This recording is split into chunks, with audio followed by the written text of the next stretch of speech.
Awesome. Thank you so much. So really excited to be speaking to all of you today. When this opportunity popped up, I couldn't pass it down. Something near and dear to my heart. We talk about weight and weight management in season constantly. In fact, just yesterday, I had quite an extensive conversation about a player with my performance team. So definitely something that I think can hopefully help a lot of you. I'm going to go ahead and share my screen here and get this going.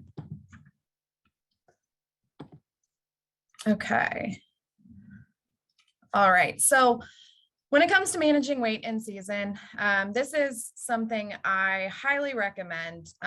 Do not try and tackle weight goals unless absolutely necessary during the season. That is not what their goal is. Their focus should be on their performance, on their recovery, on maintaining throughout, day in and day out, handling the travel, and being there for their team. So want to kind of go over some of the nuts and bolts. None of this is rocket science. A lot of it truly is just fundamental pieces and how we can support from an interdisciplinary team. So what are those weight goals in season? Weight can be very fluid in season. So potentially looking at a lot of adjustments here. However, it's important to have the data so you can understand some of those trends and basically have more meaningful conversations and know when an intervention is needed, when it is not needed. Is this person a red flag? Are they not? Is this their typical routine the day after an off day? Is this usually what happens when they go out and they crush at a Brazilian steakhouse the night before? All the things that we know are happening on a day. I think it's also really important to understand that weight goals and weight change and just bringing up the topic of weight is a really stressful topic. So it should come with its own set of talking points, really just to decrease any anxiety or disordered eating that can come from that. So again, really the goal, maintaining performance, recovery, and sustainability in season. My typical go-to range, and this is something you can apply as needed, is 1.5 to 2% of a total body weight change. So looking at that 200-pound person, that would be your 3 to 4 pound weight change. If it's above that, then maybe a conversation is needed. If it's below that, that's within kind of a standard fluctuation that we could experience. Now, we do have those players that are extremely consistent, and maybe going anything above 3 pounds causes a red flag in their mind, and they come to you, whether it is the strength coach, whether it's the athletic trainer, whoever it may be, the dietitian. Having those conversations and supporting that person, talking them off the ledge a little bit sometimes and explaining, totally normal, it's fine. Let's walk through all the different pieces to your day or to what happened this week, and we can go from there.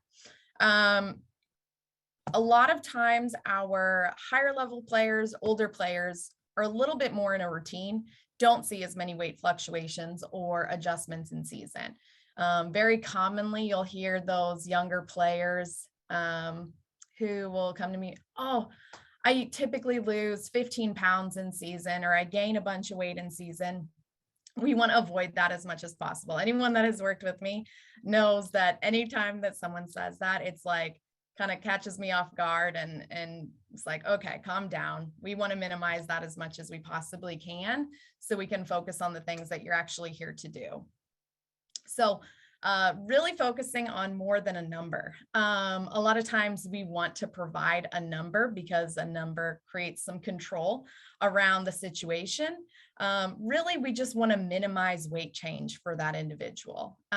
Getting past specifics and working through why are these things occurring and how can we support those to help minimize something. So basically, if a body weight is changing, that's the player's body telling you that something is off with their hydration, with their fueling, with their recovery, the timing that they're eating, their routine, their sleep. Could be a variety of things, but should be a red flag to have a conversation.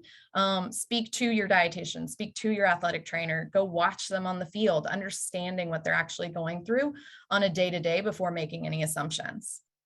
There are a lot of people that do not support constant weights. And I personally believe the more data is better. And whether or not that is myself gathering the data or it is the player understanding their own trends. So really having that so you can understand that full scope and allow yourself the information to support that more than a number kind of concept. So some different ways that we can track. With Royals, we do 2 to 3 times a week. Basically, we are tracking their weights when they are jumping on force plates, which they do every time that they lift. However, we know that not everybody is going to lift or jump on that consistent of a basis. And so really, if appropriate, that at least once a week as needed. Pre and post activity monitoring. This, I really focus on an athlete-driven approach, having them take control of what they're doing and weigh themselves before and after different types of activity. Maybe it's after in and around different environments, a new type of training. Maybe it's spring training versus the first week of the season versus on the road compared to at home, and understanding what their own trends are so they can know when they need to come and talk to somebody, or they don't have the need to kind of freak out when they see a number that's a little abnormal. Trend analysis. So this is always on an individual basis. Really important to collaborate when assessing those trends. S&C, medical, behavioral science, sports science, the dietitian, to truly understand that full picture. What does their athlete profile look like? What does their training program look like? What are they doing on the field? Are they having trouble sleeping? Are they anxious around food or meal times or game time? Is their activity limited because they're going through a recovery stint and need extra time rehabbing? So having all of that information together to assess those trends and understand. Very frequently, player will come in, what weight do I need to be at? Sit down, look over all of their information, pull up their profiles, pull up their performance markers, and figure out where are they now, where potentially they were at their best, or where did they believe that they were at their best, and understand the different pieces that promoted that feeling of in a really good spot. Reviewing the data with the player really encourages and empowers some change and accountability on their end. So we can talk about as a performance staff that this person needs to lose weight, that they need to do this, that they need more strength, they need more power, they need to be more explosive, whatever it is. But if we are not providing the player with the tools or empowering that change to them on an individual basis, nothing is really going to happen, or it's going to be pretty short term. And we know baseball season is very long, very tedious at times. And so we have to have that full buy-in, and the player has to be a part of that team approach.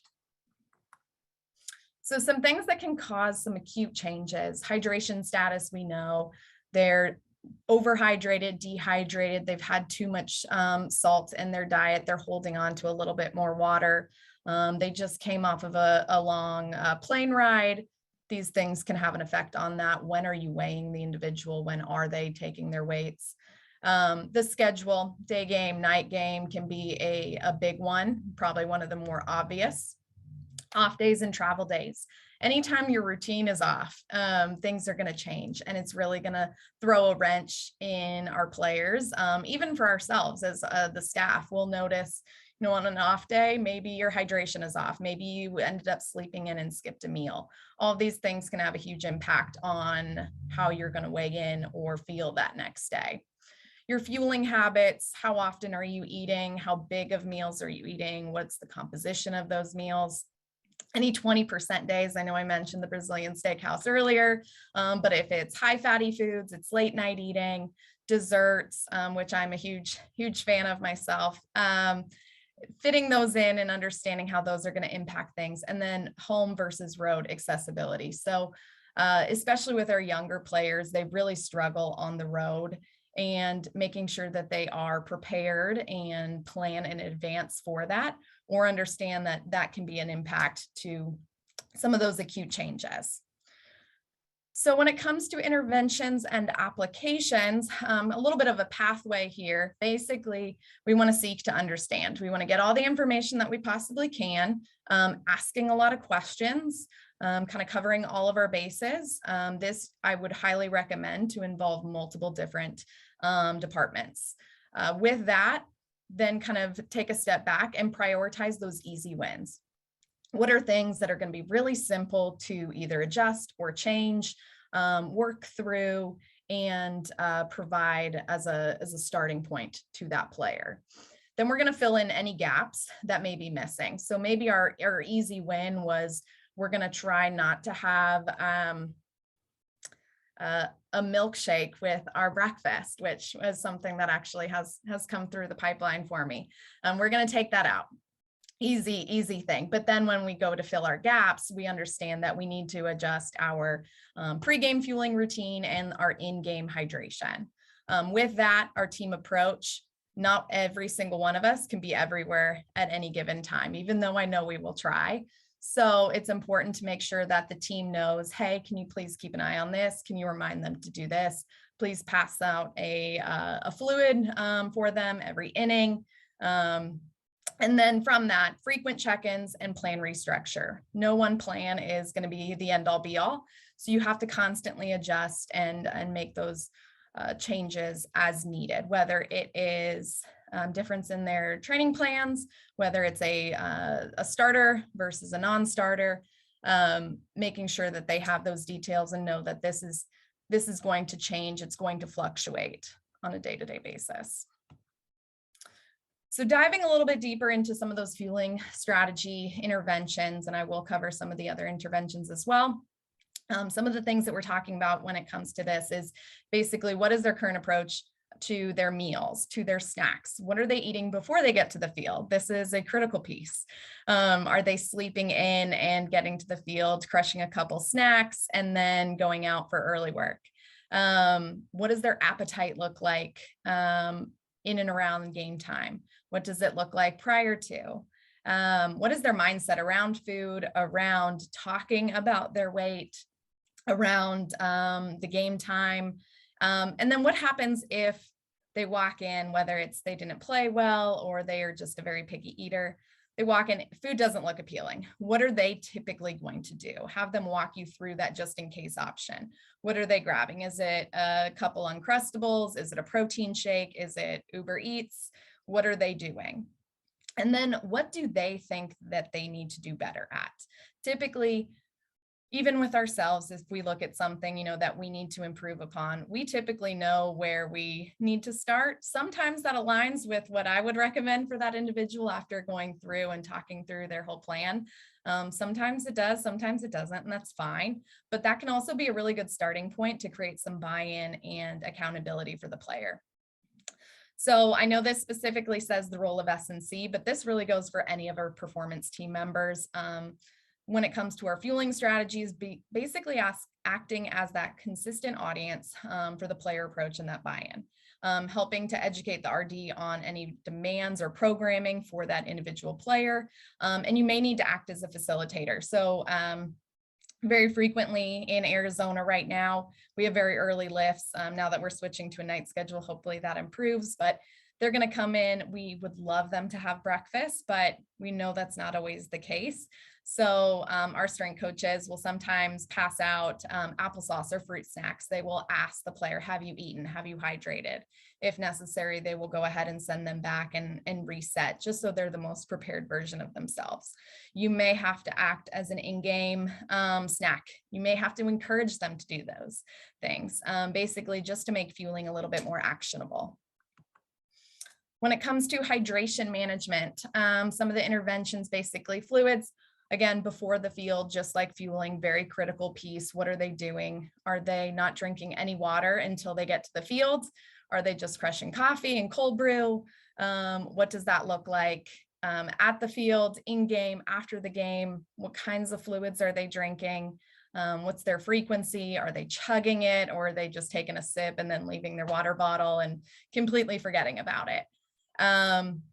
When it comes to their electrolytes, what do they do and what do they need? So we do sweat testing on all of our players, including our minor league players, to understand how we can better put together some individual hydration recommendations and put that into understanding what is their normal. If they are overly salty or not as salty, how does that compare to their sweat rate, their preference, any history of cramps or muscle